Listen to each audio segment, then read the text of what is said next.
ರೇಷ್ಮೆ ತೋಟದ ಮೇಲೆ ಅಧಿಕಾರಿಗಳ ಕಣ್ಣು, ರೈತನ ಕಣ್ಣೀರು, ಆತ್ಮಹತ್ಯೆಯ ಎಚ್ಚರಿಕೆ. ಚಿಂತಾಮಣಿ ತಾಲೂಕಿನ ಕೈವಾರ ಹೋಬಳಿಯ ಮುತ್ತುಕದಹಳ್ಳಿ ಗ್ರಾಮದಲ್ಲಿ ರಸ್ತೆ ಒತ್ತುವರಿ ತೆರವು ಹೆಸರಿನಲ್ಲಿ ಉದ್ದೇಶಪೂರ್ವಕವಾಗಿ ತೊಂದರೆ ನೀಡಲಾಗುತ್ತಿದೆ ಎಂದು ಆರೋಪಿಸಿ ಸದರಿ ಗ್ರಾಮದ ರೈತ ನಾರಾಯಣಸ್ವಾಮಿ ಎಂಬುವವರು ಜಿಲ್ಲಾಧಿಕಾರಿಗಳಿಗೆ ಹಾಗೂ ತಾಲೂಕು ದಂಡಾಧಿಕಾರಿಗಳಿಗೆ ಲಿಖಿತ ಮೂಲಕ ದೂರನ್ನು ನೀಡಿದ್ದೇನೆ ಎಂದು ಅವರು ಮಾಧ್ಯಮದವರೊಂದಿಗೆ ಮಾತನಾಡಿ ತಿಳಿಸಿದ್ದಾರೆ. ಮುತ್ತುಕದಹಳ್ಳಿಯಿಂದ ತಳಗವಾರ ಗ್ರಾಮದ ಗಡಿಯವರೆಗೆ ಹೋಗುವ ಸರ್ಕಾರಿ ನಕಾಶೆ ರಸ್ತೆಯು ವಿವಿಧ ಸರ್ವೆ ನಂಬರ್ಗಳ ಮೂಲಕ ಹಾದು ಹೋಗುತ್ತದೆ. ಈ ಹಿಂದೆ ಕಂದಾಯ ಇಲಾಖೆ ಅಧಿಕಾರಿಗಳು ಜಂಟಿ ಅಳತೆ ಕಾರ್ಯ ಮಾಡಿ ರಸ್ತೆಯನ್ನು ಗುರುತಿಸಿಕೊಟ್ಟಿದ್ದರು. ಈಗಾಗಲೇ ಸರ್ವೆ ಕಾರ್ಯ ಮುಗಿದಿದ್ದರೂ ದೇವರಾಜ್ ಎಂ ಮತ್ತು ಇತರರು ಸೇರಿ ತಮಗೆ ತೊಂದರೆ ನೀಡುವ ಉದ್ದೇಶದಿಂದ ಮತ್ತೆ ಲೋಕಾಯುಕ್ತಕ್ಕೆ ದೂರು ನೀಡಿ ಪುನಃ ಅಳತೆ ಕಾರ್ಯಕ್ಕೆ ಮುಂದಾಗಿದ್ದಾರೆ ಎಂದು ನಾರಾಯಣಸ್ವಾಮಿ ಆರೋಪಿಸಿದ್ದಾರೆ. ಸರ್ವೆ ನಂಬರ್ 75ರಲ್ಲಿ ರೈತರು ರೇಷ್ಮೆ ಬೆಳೆಯನ್ನ ಬೆಳೆದಿದ್ದಾರೆ. ರಸ್ತೆ ಅಳತೆಯ ಹೆಸರಿನಲ್ಲಿ ಈ ರೇಷ್ಮೆ ಬೆಳೆಯನ್ನ ನಾಶ ಮಾಡಲು ಎದುರಾಳಿಗಳು ಸಂಚು ರೂಪಿಸಿದ್ದಾರೆ ಎಂಬುದು ದೂರುದಾರರ ಆತಂಕವಾಗಿದೆ. ನಾವು ಯಾವುದೇ ರಸ್ತೆ ಒತ್ತುವರಿ ಮಾಡಿಕೊಂಡಿಲ್ಲ, ಕೇವಲ ವೈಯಕ್ತಿಕ ದ್ವೇಷಕ್ಕಾಗಿ ಪದೇ ಪದೇ ಅಳತೆ ಮಾಡಿಸಿ ನಮ್ಮ ಬೆಳೆಯನ್ನ ನಾಶ ಮಾಡಲು ಪ್ರಯತ್ನಿಸಲಾಗುತ್ತಿದೆ ಎಂದು ನಾರಾಯಣಸ್ವಾಮಿ ಅಳಲು ತೋಡಿಕೊಂಡಿದ್ದಾರೆ. ಈ ಕುರಿತು ದಾಖಲೆಗಳನ್ನು ಪರಿಶೀಲಿಸಿ ಉದ್ದೇಶಪೂರ್ವಕವಾಗಿ ನಡೆಯುತ್ತಿರುವ ಅಳತೆ ಕಾರ್ಯವನ್ನು ನಿಲ್ಲಿಸಿ ತಮಗೆ ನ್ಯಾಯ ಒದಗಿಸಬೇಕೆಂದು ಅವರು ಚಿಕ್ಕಬಳ್ಳಾಪುರ ಜಿಲ್ಲಾ ಅಧಿಕಾರಿಗಳಿಗೆ ಹಾಗೂ ತಾಲೂಕು ದಂಡಾಧಿಕಾರಿಗಳಿಗೆ ಮನವಿ ಮಾಡಿದ್ದಾರೆ.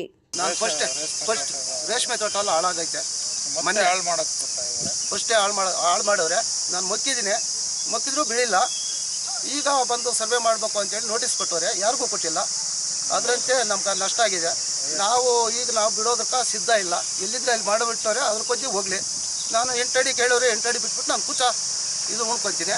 ನಮ್ಗೇನಾರು ತೊಂದರೆ ಮಾಡಿದ್ರೆ ನಾವು ಸಾಯೋದ್ರಕ್ಕ ಸರಿ ಅಂತೇಳಿ ಮೊನ್ನೆ ಹೇಳಿದ್ದೀನಿ, ಇವತ್ತು ಹೇಳ್ತಾ ಇದ್ದೀನಿ. ಸ್ವಾಮಿ, ನಮ್ಮ ಕರ್ತವ್ಯ ಹಿಂಗೆ. ನಾವು 15 ಜನ ಇದ್ದರೆ ನಮಗಿರೋದು 3 ಎಕರೆ ಜಮೀನು, 3 ಎಕರೆ 7 ಕುಂಟೆ ಜಮೀನು, 3 ಕುಂಟೆ ಖರಾಬಿ ನಕಾಸ್ನಲ್ಲಿ ಐತೆ, ದಾರಿ ಐತೆ. ದಾರಿ ಇಲ್ಲ ಅಂತ ಹೇಳಿಲ್ಲ. ಅವ್ರು ನಾವು ತೆರವು ಮಾಡ್ತೀವಿ. ನಂಗೆ ಒಬ್ಬನಿಗೆ ಮಾತ್ರ ನೋಟಿಸ್ ಕೊಟ್ಟವ್ರು. ಸುಮ್ಮನೆ ಇನ್ನು ಯಾರಿಗೂ ಕೊಟ್ಟಿಲ್ಲ. ನಮಗೆ ನ್ಯಾಯ ಇಲ್ಲ. ನಮಗೆ ನ್ಯಾಯ ಏನೋ ಒಂಚೂರು ಕೊಟ್ಟಿಲ್ಲ. ಯಾರೂ ಸ್ಪಂದಿಸ್ತಾ ಇಲ್ಲ. ಊರಲ್ಲೇನೂ ಸ್ಪಂದಿಸ್ತಾ ಇಲ್ಲ. ನಮ್ಮ MLA ಇದು ಮೆಂಬರ್ಗಳಾಗಲಿ ಯಾರೂ ಆಗಲಿ ಬಂದಿಲ್ಲ. ನೋಟಿಸ್ ಕೊಟ್ಟು ನಮ್ಮ ಈ ಪೊಲೀಸರು RI ಎಲ್ಲ ಗಲಾಟೆ ಮಾಡಿದ್ರು.